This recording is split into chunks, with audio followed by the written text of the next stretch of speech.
Jueves 13 de julio. Saludos, señoras, señores, bienvenidos como cada día, un día más a este espacio, esta revista de prensa. Vamos a repasar las informaciones que aparecen publicadas, como saben, en la prensa de Córdoba, en la prensa escrita, El Día, El Córdoba, El Diario ABC y también la prensa digital. Y nos acompaña Manuel Albert. Manu, bienvenido. Muchas gracias. Como saben, impulsor, redactor de Cordópolis, el diario digital Cordópolis. Comentábamos antes que las portadas son casi repetidas, sobre todo El Día y El Córdoba, que han escogido el mismo titular de apertura y la misma foto de apertura. El Cordópolis no trae foto de la reina, pero sí que habla también del calor. Y el diario ABC también foto de la reina. Bueno, pues dos temas. La visita de los reyes a Gran Bretaña, Inglaterra en concreto, y el calor. Porque está en medio el tema de los reyes, la foto del diario de Córdoba, pues el rey pide en Londres diálogo sobre Gibraltar, dice. En el diario El Día, el rey pide en Londres una solución para Gibraltar, le digo, está casi calcado. Y el diario ABC también, el rey pide al Reino Unido diálogo para Gibraltar. Una visita histórica en cuanto que hacía 30 años, creo, que no iban los reyes de España al Reino Unido. Y sobre todo ha imperado la cortesía, porque lo ha dicho también con la boca chica, tampoco es que haya ido el rey con la bandera. Hombre, lo ha dicho en el Parlamento, que ya tiene una carga simbólica, pero este titular valdría si hace 200 años el rey de España hubiese visitado el Parlamento de Gran Bretaña, habría dicho exactamente lo mismo. Claro. Quiero decir que no... bueno, a lo mejor hace 200 años a lo mejor lo hubiese dicho de otra manera, pero en términos diplomáticos, España sigue defendiendo la misma tesis desde hace más de 200 años. Entonces, en principio saben que no se ha planteado en ningún caso opción alguna a la solución de Gibraltar. Se esperaba que quizá con el tema del Brexit, con la salida del Reino Unido de la Unión Europea, darle un estatus distinto a Gibraltar que posibilitara algún tipo de cogobierno de la zona, y que eso permitiera, como pasa con Andorra, por ejemplo, que haya una especie de gobierno compartido y eso permitiera pues cierto acercamiento. Habrá que esperar quizá que el Brexit... Yo no los veo muy por la labor, ni al gobierno británico ni a los gibraltareños, la verdad. Cuando toca el bolsillo a lo mejor... Sí, eso siempre es lo más sensible. Sí. Hombre, Gibraltar está muy asustada, los vecinos que allí residen claro. y los gobernantes del Peñón, por lo que va a pasar. Realmente nadie desea que se vuelva a cerrar la verja. Eso sería lo peor que le podría pasar a la economía local y también a la economía de la zona, de la línea y de todos los llanitos. Pero bueno, está todavía por ver y yo no creo que vayamos a ver grandes cambios. A lo mejor pequeñas adaptaciones, más simbólicas que otra cosa, pero que, bueno, si consiguen más o menos mantener el status quo, yo creo que es lo mejor que nos puede pasar a todos. Bueno, pues vamos a esperar que venga el rey, a ver qué trae. Igual se trae algo de Londres, se trae una tacita conmemorativa. Un documento. En cuanto al calor, les decía, el diario Córdoba, 5 columnas, alerta roja sanitaria hasta el domingo por la ola de calor. El diario El Día, muy parecido, le digo que las portadas son hoy casi calcadas, se ve que ayer se llamaron los jefes de cierre de cada periódico. Alerta roja sanitaria por el calor, dice el diario El Día. Con una foto en este caso de un señor refrescándose en el patio de los Naranjos. El diario Córdoba, las fotitos se la han visto en 49 grados, creo que es en el puente de San Rafael. El diario ABC, Montoro alcanza la máxima del país con 45,6 grados en plena alerta roja, y la foto que la están viendo, creo que en el Vial, me da la sensación, 48 grados. Y el diario Cordópolis trae un par de referencias al calor. La primera, Córdoba, provincia del calor extremo, con una máxima de 45,6 grados en Montoro. Y también trae Cordópolis, que es histórico. Hoy, primer aviso rojo por 46 grados en Córdoba este jueves. Bueno, pues creo que lo histórico son los 46 grados, porque alerta roja, lamentablemente, hemos sufrido los últimos meses y años alguna. Sí, hemos sufrido más. Y bueno, es histórico en el mes de julio, creo. Ajá. Entonces, estamos entrando en un... Digamos que estamos adelantando ciertas derivas cada vez más... Tuvimos alerta roja en junio, o sea que... O naranja fue la de fue junio. Naranja, fue fue naranja, sí. O sea que sí que se adelantó, era primavera incluso. Claro, claro, estamos viendo, es lo que hemos hablado otras veces en el programa, estamos viendo que lo que antes era extraordinario, ahora empieza a ser un poco más habitual. Viniendo hacia aquí, estaba escuchando en la radio el tema de las noches tropicales. Las noches tropicales es cuando la temperatura no baja por debajo de los 20 grados. Los expertos están viendo que la frecuencia en los años 70 u 80 era de tener entre 15 y 20 noches tropicales en los meses de verano. Ahora estamos pasando a los 50 noches y podría superarse el número. Son estos pequeños detalles, no es tanto que nadie puede decir esta ola de calor es una consecuencia del calentamiento global, eso no se puede decir porque no hay datos, pero lo que sí sabemos es que la deriva que estamos siguiendo cuando miramos las gráficas indica que está habiendo un cambio en el clima. Claro, porque muchas veces cuando sales a la calle y te pega todo el solano dices está el cambio climático, pero es cierto que incluso dicen los científicos que durante la glaciación, por ejemplo, hubo épocas de verano muy cálidos y estaba en plena glaciación, se estaba congelando el planeta, y sin embargo hubo 5 años seguidos, por ejemplo, en los que había temperaturas disparadas en verano. Aquí puede ser también que ocurriese, sí, fuese una ola puntual de calor. Lo que pasa es que los indicios son a que esto, como tú dices, estamos cambiando las gráficas, que es el problema, que cada vez son más los periodos, porque decimos es la ola de calor mayor del año 95, bueno, entonces que hace 15 años ya hizo tanto calor o más que en Córdoba, pero era un tema más puntual que ahora quizás. Sí, y en los años 60 hubo unos picos de calor tremendos con hasta hace poco el récord de temperatura creo que pertenecía a los años 60. Eso no quiere decir que no hiciese este calor antes, son las medias, hay que fijarse en las gráficas y en las medias. Las gráficas ascendentes con picos altos las hemos tenido siempre, lo de los picos altos. El tema es la ascendencia y cómo, ancho que son los picos. Efectivamente, y cómo el suelo de la gráfica cada vez es más alto, porque la temperatura media cada vez va subiendo un poquito más. Y a eso tenemos que unir otros factores que están ligados a lo que se cree que es el cambio climático, que son los episodios digamos más agresivos de la climatología, como las tormentas son más fuertes, las riadas son más fuertes. Digamos que cada elemento característico del invierno, del verano, de la primavera se torna más agresivo. Las sequías son más fuertes, las inundaciones serán más fuertes y digamos que la gama de grises se va desapareciendo. Ahora ya todo va a ser un poco más blanco y un poco más negro. Para zonas pues más o menos sensibles, como puede ser el Mediterráneo y el sur de la península ibérica, eso va a ser un problema. Bueno, a ver si ponemos si es reversible, porque hay quien asegura que estamos ya en un punto de no retorno. Sí, ya se habla de mitigar. Claro.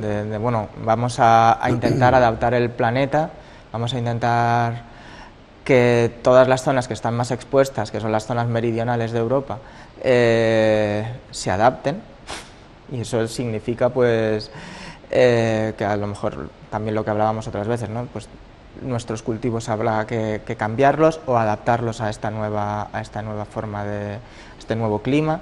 A lo mejor vamos a ver cómo movimientos de población se van mudando un poco más hacia el norte.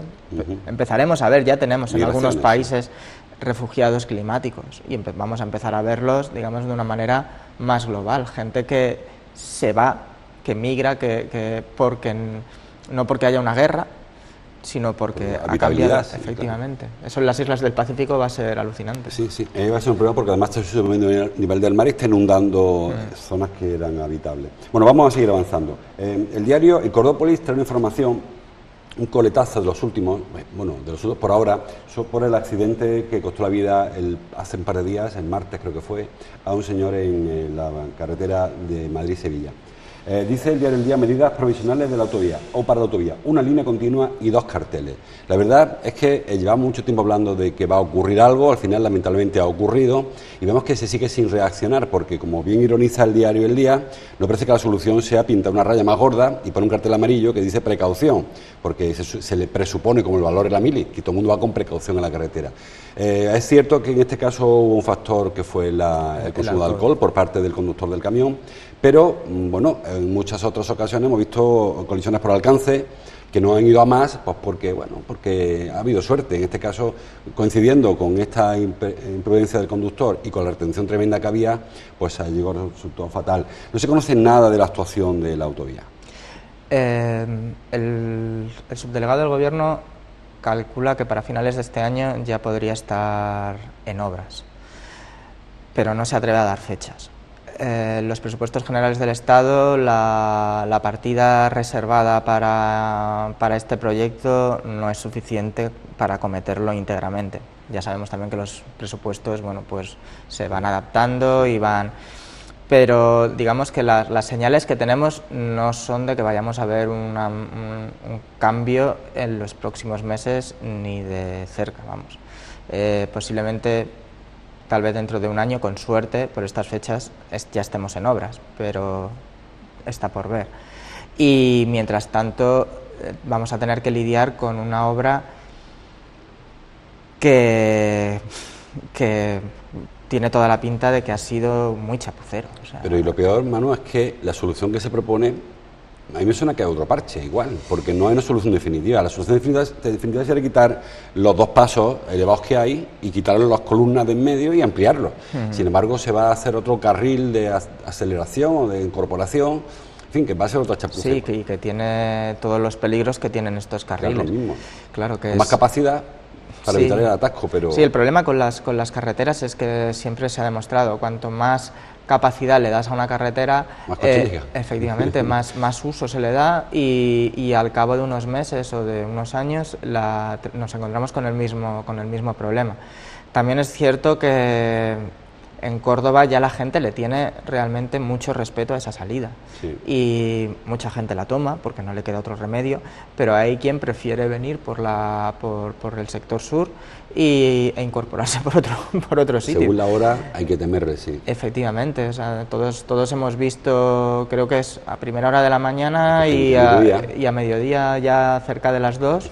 Este accidente ocurrió a las 2:30, sí, cuando aquello se convierte en algo muy difícil de gestionar, muy peligroso, realmente. Y entonces, no sé cuántos accidentes han podido ocurrir. En Cordópolis hicimos un recuento hace un año y ya hablábamos de, no sé, más de una veintena, una treintena. Sí, ahora puede ser una cifra mayor. Es cierto que en este accidente el factor del alcohol está claro, pero por otro lado también es cierto que los ciudadanos llevaban avisando mucho tiempo de que esto podía ocurrir. Y en Cordópolis, que tenemos un servicio de comentarios muy abierto, han estado estos días los lectores encendidísimos, sí, porque la gente está muy indignada. Ayer contábamos que en la página de change.org que hay una solicitud abierta para que se acometa ya el arreglo. Solo en 2 días, a raíz del accidente, se ha duplicado el número de firmas que se han recogido. Hay un caldo de cultivo que, bueno, a ver el gobierno cómo lo gestiona, pero algo van a tener que hacer. Bueno, parece que a corto plazo no va a hacer se va a hacer demasiado. Más cosas. Me quedo todavía con Cordópolis. Dice Cordópolis, ¿dónde está aquí? Las agresiones a guardias civiles suben un 36% en el primer trimestre con respecto al año 2017, todo el año. La verdad que son datos números absolutos son poquitos, son 30, sí, creo, ¿no? Hablamos de 33 en todo 2016 y 45 en los primeros 3 meses de 2017. Pero es una casuística porque siempre que piensa en agresiones piensa o bien el tema de los abertzales que es lo más frecuente habitualmente, sobre todo en el País Vasco, lógicamente, pero la agresión a una autoridad, en este caso una guardia civil, el mundo piensa que es que no es tan habitual, sin embargo son muchísimas, aunque sea el número relativo, sea bajito, pero 30 y tantos en 3 meses, hombre, te da una proyección de 140 al año. Sí. Cuando hablamos de agresiones también estamos, digamos, la horquilla casuística es muy amplia. No pegarle, efectivamente, tenemos un poco de todo. En el artículo recordamos que uno de los episodios más violentos y más llamativos que han ocurrido recientemente, que es de hace un año, es de 2016, que ocurrió en Bujalance, donde un grupo de vecinos se lió a pedradas de un barrio, digamos, conflictivo se lió a pedradas con los agentes y para impedir una detención rompieron las lunas de los coches, fue un episodio bastante complicado. No es lo más habitual, pero también es cierto que yo no sé la transparencia, a veces normalmente quien informa de este tipo de hechos es la Asociación Unificada de Guardias Civiles, y no sé si siempre tienen constancia de todo lo que ocurre. Trabajar digamos, en seguridad ciudadana es muy complicado y además está sujeto a este tipo de cosas. Nosotros lo que hacemos es ofrecer los datos que el propio Ministerio del Interior le ha facilitado a un parlamentario socialista en el Congreso de los Diputados, pero esto habrá que ver. Habrá que sentarse y tendrán los expertos que estudiar qué es lo que está ocurriendo en la sociedad para este incremento tan... porque es un repunte bastante fuerte. A lo mejor es que se ha cambiado la manera de catalogar la agresión. Sí, o también que a lo mejor la lectura que se hace más rápida es que se patrulla peor, se patrullan menos agentes, o no van como antes patrullas grandes, son dos, son más vulnerables, quizás yendo una persona o dos. Claro. Que la lectura que quizás hace siempre la asociación, la agrupación de Guardia Civil. Sí, ahora habrá que nosotros hemos ofrecido los datos, ahora habría que sentarse y preguntarle a los expertos qué puede estar pasando. Claro. Y hacer un análisis un poco más en profundidad de esta gráfica, ¿no? Porque también llama la atención que donde más agresiones ha habido es en dos provincias que a priori no son las más conflictivas, como son Córdoba y Huelva. Todos estamos pensando en Málaga, que tiene un alto nivel de tensión, o en Cádiz, con todo el tema del tráfico de tabaco y todo esto. Pues no, ninguna de las dos tienen unos índices tan altos en el primer trimestre de 2017 como Córdoba y Huelva. Oye, te digo, yo recuerdo cuando se cambió la forma de patrullar, por ejemplo, la Policía Local de Córdoba, que iba siempre en pareja, luego se cambió de uno en uno, incluso en bicicleta.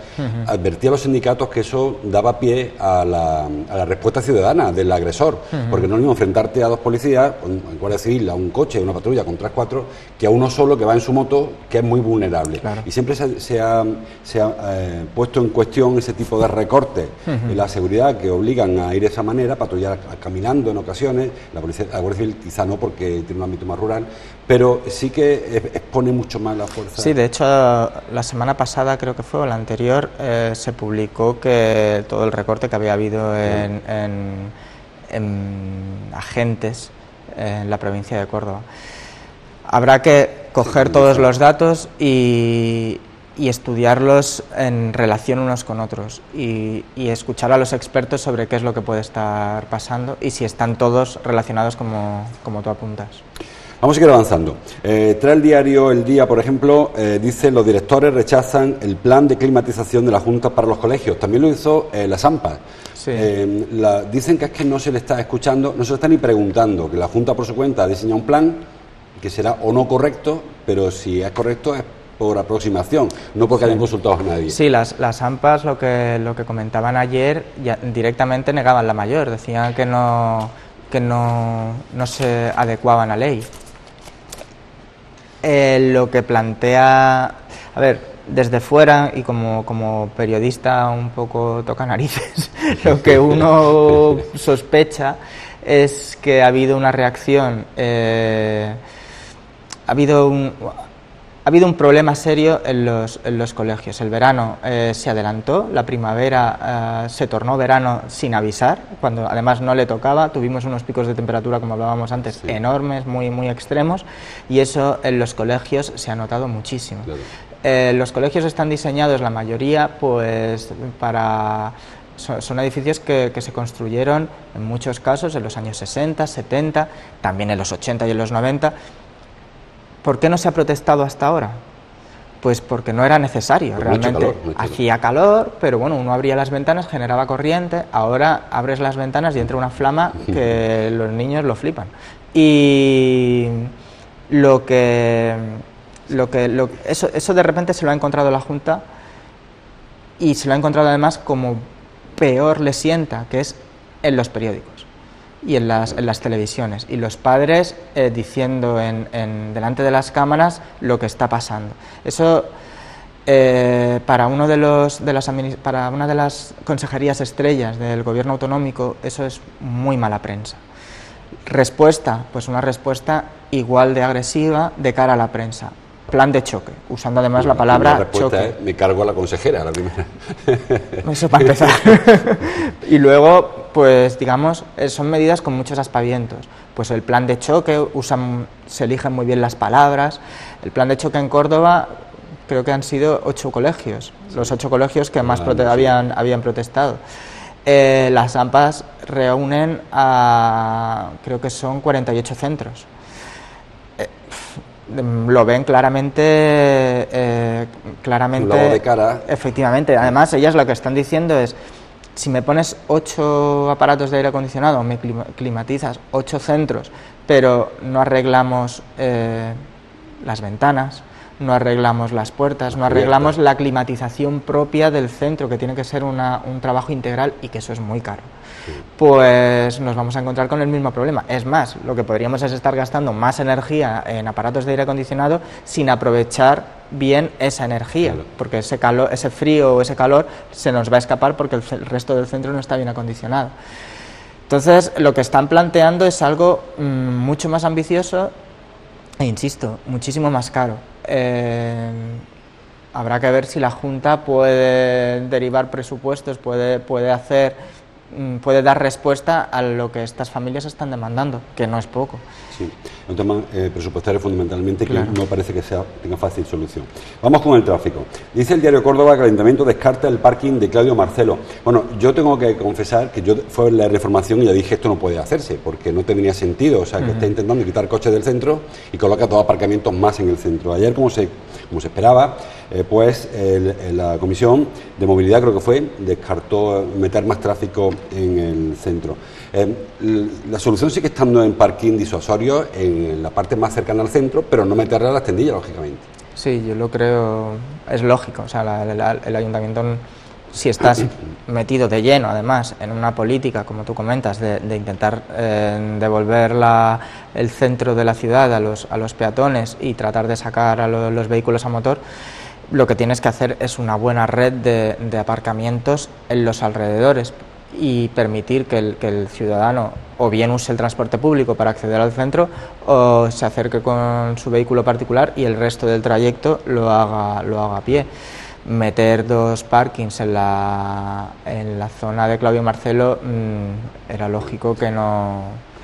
Aparte que no sé si eran, en este caso, son parkings en superficie o... Bueno, no, parking en subsuelo. Uno era en el sótano del CIA y el otro era en el sótano del supermercado que hay frente al aparcamento de la calle Sevilla. O sea, que eran... Lo que pasa es que son aparcamientos que ya tienen sótano, era aprovechar sótano que ya vale, existe. porque de todas... Pues eso es lo que estaba pensando, que allí excavas un par de metros caso, y te sale un templo romano. Hay muchas ciudades que le ocurre lo que a Córdoba y se construyen aparcamientos en altura. Aquí estamos empeñados en hundir los coches. Bueno, vamos a sacarlos para arriba. Va a ser más barato probablemente, y no sé, se me ocurre el edificio de Gran Capitán, ese hotel que lleva ahí muerto de risa tanto tiempo, oye, un par de plantas de aparcamiento ahí en superficie, no hacia abajo, pues igual solucionaría buena parte del problema de tráfico en la zona aquella, o en Colón, que hemos comentado varias veces, o sea, hay zonas en las que se puede construir en altura, como se hizo en la Herradura, se hizo en la Ribera. No hace falta excavar, porque en Córdoba va a ser complicado excavar. Sí, en la calle Málaga es donde está... En la calle Málaga, Sevilla, en la calle Málaga, donde está el aparcamiento, en altura.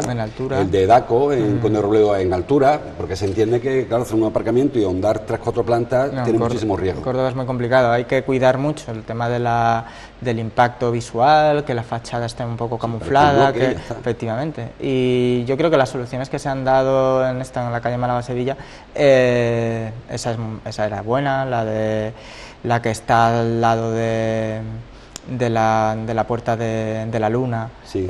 También quedaba más o menos camuflada. Está en altura. Está en altura también.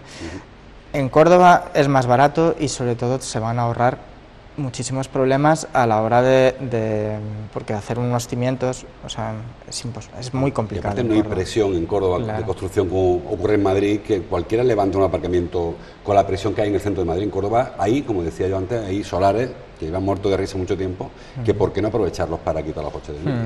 Pero eso necesita un buen plan, plan de diseño, claro, y no un poco sí, a lo loco. Muchas veces la sensación, Manu, que cuando se hace un plan de aparcamiento se hace tan inviable como para no hacerlo nunca, porque hubo en su día un plan de aparcamiento, hablo de hace 10 años, que iba poniendo aparcamientos subterráneos todos ellos, repartidos por la ciudad. ¿Qué ha ocurrido? Que los pocos que se hicieron, el de Gran Vía Parque, por ejemplo, o sea, el de Avenida del Aeropuerto o el de la Avenida Barcelona, están a medio usar porque no hacían falta realmente allí, y donde hace falta ese jardín no hay solares y no hay, en fin, yo creo que muchas veces se escribe un plan muy bonito para no hacerlo porque sabes que no hay dinero para hacerlo. Dice yo que hay una segunda información, en este caso sobre el tráfico, que publica Cordópolis sobre Carril Bus de Marrubial y la peatonalización total de María Cristina. Son los grandes retos que tiene la Comisión de Movilidad, que son dos aspectos que no tienen el consenso ciudadano, aunque pareciera inicialmente que son grandísimas ideas, a mí no me parecen las dos, pero tanto el carril bus de Marrubial, que hay vecinos que entienden que es mejor que haya 2 carriles para cada lado para el tránsito normal, como el tema de María Cristina, que entre que está ocupado por los hosteleros que colocan ahí sus mesas, y tampoco y los padres que van a soltar los críos a las tendillas, salen por allí, no hay consenso para estas dos actuaciones. No, y en este caso, a ver, lo que voy a decir yo creo que es casi políticamente incorrecto. Hay que escuchar siempre a los vecinos, porque digamos que somos los que vivimos allí. Pero muchas veces los vecinos, bueno, muchas veces. Algunas veces los vecinos. No tenemos razón. O estamos sujetos a miedos inmediatos, no vemos 2 pasos por delante, vemos un poco lo que tenemos. Muchas veces vemos 2 o 3 pasos por delante y somos los que le decimos al gobernante, oye, si haces esto, va a ocurrir esto. El gobernante dice que no, que va a pasar y lo vamos a hacer, y terminamos teniendo problemas de ciudad. Pero yo con el tema de las peatonalizaciones, con el tema del transporte, lo hemos hablado también en este programa, yo creo que el Ayuntamiento está tomando medidas valientes y medidas que sí están pensando en una ciudad más allá de esta legislatura y desde luego más allá de estos meses. Las peatonalizaciones, la búsqueda de vías de circulación más ágiles para el transporte público es algo que está ocurriendo en todas las ciudades medianas y grandes, y es algo que esto, cuando se estudie dentro de 40 o 50 años, veremos que ha sido un cambio no solo en Córdoba, sino en el conjunto de las ciudades. Y eso significa que la presión que tenemos detrás es casi una presión histórica, es decir, esto va a cambiar, las peatonalizaciones se van a imponer. Lo vamos a pasar mal durante unos años, pero yo tal vez peco de ser un poco militante en esto, pero yo creo que lo vamos a agradecer. Claro. Todo lo que sea agilizar los medios de transporte público y facilitar que las ciudades sean más paseables, si esa palabra existe, son beneficiosas para el conjunto de los ciudadanos. Y no hay criterios técnicos, porque muchas veces el vecino que dice que esto es mío, tengo que decidirlo yo, como tú decías, se utiliza criterios meramente, bueno, no sé, percepciones o sensaciones. Luego hay técnicos que, como bien dice Manu, están ya alertando de que las ciudades van hacia allí. O lo hacemos ahora que se puede planificar, o se hará un día por las bravas, se colocará una cadena porque es intransitable. Y ya hemos visto en otras ciudades que ocurrió hace tiempo, y conflicto ha habido en cualquier sitio. Lo vimos en este Navidad en la Gran Vía, lo vimos en Málaga cuando se cerró el tráfico Lario, lo vimos en Sevilla cuando se cerró el tráfico, y fue ocurriendo en todas las ciudades. Y nadie ahora se le ocurre abrir de nuevo Lario en Málaga, o se le ocurre abrir Cruz Conde. O sea, que yo creo que los criterios al final acaban imponiéndose sus argumentos, pero cuesta mucho. Y sobre todo, una cosa que decimos también muchas veces, hay muchos vecinos que insisten en gobernar desde una percepción desoyendo criterios técnicos y políticos también, porque cuando alguien se presenta a un ayuntamiento y gana, se supone que tiene derecho a llevar a la práctica su plan de gobierno. Claro. Este gobierno local y también anteriores, aunque bueno, con sus más y sus menos, dan mucho peso a la opinión, al gesto de la negociación, al gesto de... se han quedado en el tinto por unos proyectos por la presión. Claro, y yo creo que está muy bien hasta cierto punto. Hay un momento en el que uno tiene que ser ejecutivo, sí, y tiene que resolver tratando de adaptar todas aquellas ideas que han aportado los vecinos. Pero gobernar es, como dice nuestro presidente, gobernar es muy difícil. No es fácil. No es fácil, pero después de decir esta frase tan... por una vez le voy a dar la razón. Es muy difícil. Bueno, un asunto que traen todos los periódicos. Dice el diario Córdoba: Emaxa baja las tarifas del agua entre un 2,5 y un 13,4%. Dice el Día: Emaxa acuerda una bajada de entre el 2,5 y el 13,4%, muy parecido. El diario ABC dice que la parte fija de la factura del agua bajará hasta €1 en el año 2018, en función de dónde se viva. Bueno, es una bajada prácticamente testimonial, porque realmente tampoco es que sea muy así, pero nos hemos preguntado muchas veces hasta qué punto una empresa pública, en el caso de Emaxa, tiene que tener superávit. Y lo lógico es que si, igual que a Ocorsa le critica a mucha gente que tenga pérdidas, en el caso de que Emaxa tenga superávit, lo lógico sería acomodar, adecuar sus tarifas a lo que cuesta el agua realmente y que no le sobre dinero. Sí, ahora con este cambio creo que los ingresos, digamos, el superávit iba a reducirse, no sé si era un 3,4%, sí, me parece. Prácticamente el 4% que dice que es la media ponderada. Y bueno, es que estamos hablando de la joya de la corona de la administración local. Da superávit desde hace mucho tiempo, funciona francamente bien en lo económico. Y claro, es o bien reinvertimos en una mejora del sistema o bien habrá que abaratarlo. Y yo creo que es un poco lo que están haciendo y bueno, bienvenida sea la medida. Ojalá que... Bueno, a mí lo que me gustaría también es que teniendo estos números, pues... medidas como lo que hablaba, ¿no?, del servicio humanitario para vecinos que no podían pagar, pues que se generalice, que garanticemos que nadie en la ciudad, por razones económicas, teniendo en cuenta que es una empresa con unos números muy saneados, pueda pasar sed o pueda pasar problemas por no poder pagar la cuota. Bueno, pues ojalá todas las empresas públicas tuvieran superávit y pudiese incluso hacerse mejor o abaratar las tarifas o reinvertir, como decía Manuel Sociedad. Hay que le reclama a Emaxa un poquito más de acción con esto del calor, un poco más de fuentes, de agua, en fin, que a lo mejor también podría hacer algo Emaxa con su superávit, inundar la ciudad, una calle para que hiciera menos calor, no sé por dónde. Seguimos avanzando muy rápidamente, que estamos fuera de hora prácticamente. Traen todos los periódicos referencia a Dirty Dancing, que viene en este otoño, creo que es, ¿no? Sí. Octubre. El diario El Día, el musical Dirty Dancing ofrecerá 7 funciones en octubre, Gran Teatro. El diario ABC con foto también. El musical de Dirty Dancing llegará todo en otoño. Lo han ido también en Cordópolis. Porque, bueno, quien quiera que le guste que vaya a verlo. Pero lo que sí que me parece significativo es que están llegando todos los musicales a Córdoba. Antes, para ver un musical había que ir a Madrid, incluso había quien se iba a Londres. Sí.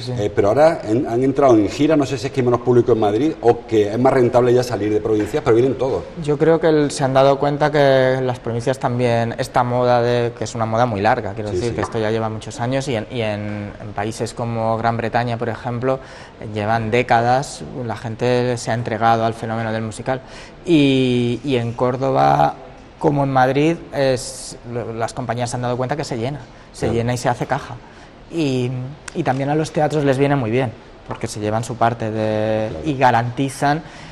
No sé qué tal será esta hora, pero lo vimos con Mamma Mía, lleno, yo creo que todos los días. Muchos días, porque no hay un espectáculo que dure 7 días en Córdoba. Claro. Antiguamente, recuerdo yo era pequeñillo, venía en las revistas y estaban 4 días, 3, 4 días, pero 7 días el mismo espectáculo. y para los administradores de un teatro es una alegría. Y no es barato, además, no son entradas. Y eso lo que están haciendo es traer musicales adaptados, porque la mayoría están diseñados para grandes teatros. Claro. El Gran Teatro de Córdoba es un teatro de capacidad media, entonces los adaptan y aún así la gente se entrega a ellos. Incluso a veces no viene el repertorio completo, o sea, el reparto completo, falta alguien. Claro. Y sin embargo están llenando los teatros tanto en Córdoba como en cualquier en muchas provincias. Y ya para terminar el fútbol, no somos futboleros ni Manu ni yo. Una foto viene de Ronaldo, que fue abordado por sí, no sé, los de aduanas, creo, ¿no? Sí, pero fue un abordaje en plan Francis Drake, ¿no? Llegó allí, se subió al barco, que estaba todo el mundo de... Sí, yo creo que la estampa de Ronaldo y su familia y sus músculos por todos lados ya es suficientemente surrealista como para que de repente llegara a la... Debió de ser una escena de lo más almodovariana. La verdad, sí. Y luego, en el caso más cercano, sin abordaje, al contrario, pues se marcha David, algo que era una salida muy anunciada, muy criticada por las redes sociales. El capitán, uno de los capitanes del Córdoba, que se va al Valladolid, incluso ya ayer se hablaba incluso de las cantidades que va a pagar el Valladolid.